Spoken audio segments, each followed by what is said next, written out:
LPUPയുടെ batch return announce ചെയ്ത ദിവസം മുതൽ നിങ്ങൾ ഏറ്റവും കൂടുതൽ എന്നോട് ചോദിച്ചുകൊണ്ടേയിരിക്കുന്ന ഒരു കാര്യമാണ് ഈ ബാച്ചിൽ ആരാണ് സൈക്കോളജി കൈകാര്യം ചെയ്യുക എന്നത്.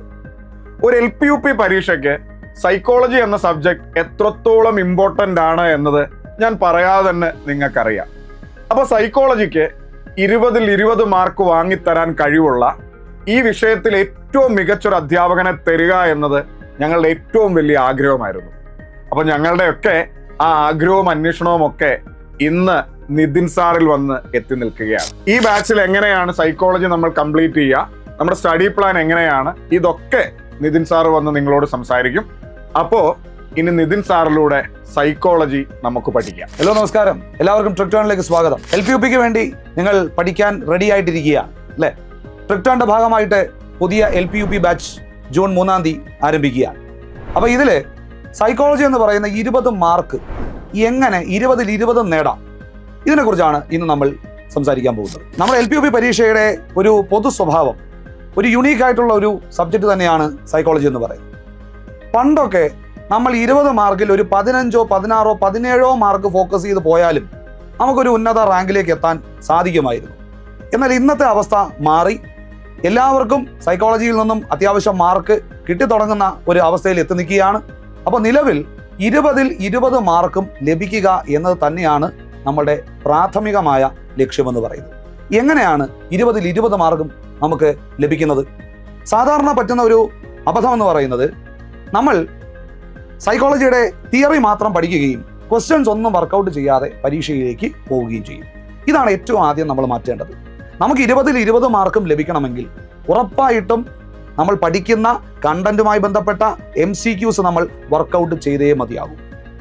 ട്രിക്ടോണിന്റെ ഭാഗത്തു നിന്നും ആ ഒരു കാര്യം നിങ്ങൾക്ക് ഉറപ്പ് നൽകുകയാണ്.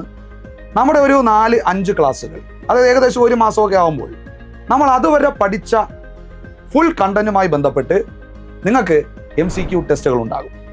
അപ്പോൾ ഇതിൻ്റെ ഒരു ഗുണമെന്ന് പറയുന്നത്, ഒന്ന്, ഈ ഏരിയയിൽ നിന്നും എങ്ങനെയാണ് ചോദ്യം വരുന്നതെന്ന് നിങ്ങൾക്ക് ഒരു ധാരണ കിട്ടും. 2, നിങ്ങൾ MCQ ലെവലിൽ തന്നെയാണോ ഇത് പഠിച്ചിരിക്കുന്നത് എന്നും നിങ്ങൾക്ക് മനസ്സിലാകും. ഓക്കെ, കാരണം തിയറി എന്ന് പറയുന്നത് നമുക്കൊരു ബേസ് മാത്രമാണ്. അതിനെ നമ്മൾ MCQ തലത്തിലേക്ക് എത്തിച്ചാൽ മാത്രമേ നിങ്ങൾക്ക് ഉയർന്ന റാങ്കിലേക്ക് എത്താൻ സാധിക്കുകയുള്ളൂ. അപ്പോൾ മാൻഡേറ്ററി ആയിട്ട് നമ്മൾ MCQs വർക്കൗട്ട് ചെയ്യുക എന്നുള്ളതാണ്. പിന്നെ മറ്റൊരു പ്രധാനപ്പെട്ട സംശയം സാധാരണ ചോദിക്കുന്നത്, ഈ LPക്കും UPക്കും ഈ 2 പരീക്ഷകൾക്കും ഒരേപോലെയാണോ നമ്മുടെ സൈക്കോളജിയിലെ ക്വസ്റ്റ്യൻസ് വരിക എന്നുള്ളതാണ്. ചെറിയൊരു വ്യത്യാസമുണ്ട്. നമ്മുടെ സിലബസ് ഒക്കെ സെയിം തന്നെയാണ്, പക്ഷേ ചെറിയൊരു വ്യത്യാസമുണ്ട്. UPSC പരീക്ഷയ്ക്ക് തിയറി അടിസ്ഥാനത്തിൽ, അതായത് നമ്മുടെ സൈക്കോളജിയുമായി ബന്ധപ്പെട്ട നിരവധി തിയറികൾ നമ്മൾ പഠിക്കുന്നുണ്ടല്ലോ. അപ്പോൾ അത്തരത്തിലുള്ള തിയറികളിൽ നിന്നുമുള്ള ക്വസ്റ്റ്യൻസ് അത്യാവശ്യം കൂടുതലായിട്ടാണ് എപ്പോഴും ചോദിക്കാറുള്ളത്.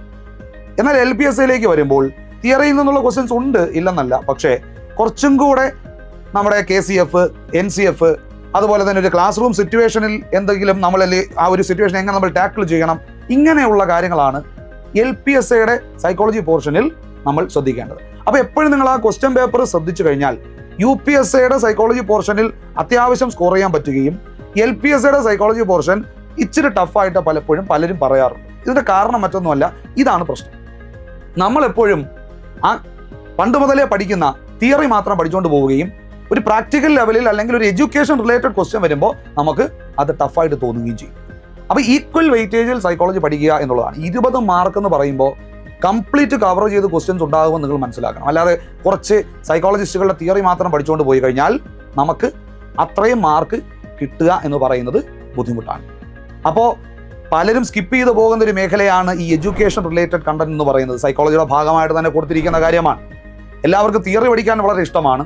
അപ്പോൾ അത് പഠിച്ച് നല്ലൊരു രസത്തിൽ ഇരിക്കുന്ന സമയത്ത് നമ്മൾ എഡ്യൂക്കേഷൻ എന്ന് പറയുന്ന മേഖലയെ സ്കിപ്പ് ചെയ്ത് പോകും. പക്ഷെ നിങ്ങളത് ഒരിക്കലും ചെയ്യാൻ പാടില്ല.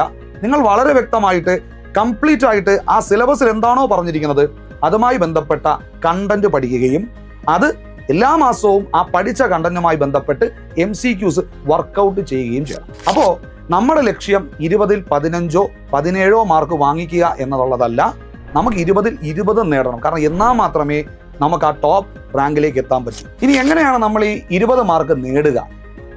നമ്മുടെ സിലബസിനെ നമ്മളൊരു 10 മോഡ്യൂളായിട്ട് തരംതിരിക്കുകയാണ്. 10 മോഡ്യൂളായിട്ട് തരംതിരിക്കുകയും ഓരോ മോഡ്യൂൾ ഓരോ മാസം നമ്മൾ പഠിക്കുകയും ചെയ്യും.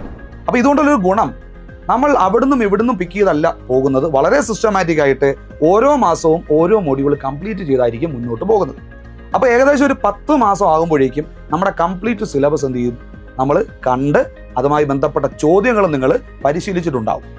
പിന്നെ നമുക്ക് 2 മാസമാണുള്ളത്. 2 മാസം നമ്മൾ പൂർണ്ണമായും റിവിഷന് വേണ്ടി മാറ്റിവെക്കും. കുട്ടികളെ, നിങ്ങളൊരു കാര്യം വ്യക്തമായിട്ട് മനസ്സിലാക്കി വെക്കുക.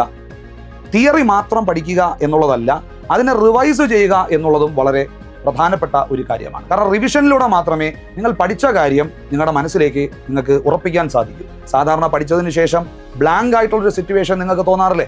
അത് റിവിഷന്റെ അഭാവം കൊണ്ടാണ് എന്നുള്ളത് പ്രത്യേകം നോട്ട് ചെയ്യുക. നിങ്ങളൊരു കാര്യം മനസ്സിലാക്കുക, 1 മാർക്കിന്റെ വ്യത്യാസത്തിൽ 50ഓളം റാങ്കുകൾ അങ്ങോട്ടും ഇങ്ങോട്ടും മാറ്റം സംഭവിക്കാം. സോ 1 മാർക്ക് പോലും നഷ്ടപ്പെടാതിരിക്കാൻ ട്രിക്ടോണോടൊപ്പം ചേരൂ, നമുക്ക് ഒന്നിച്ചു മുന്നേറാം.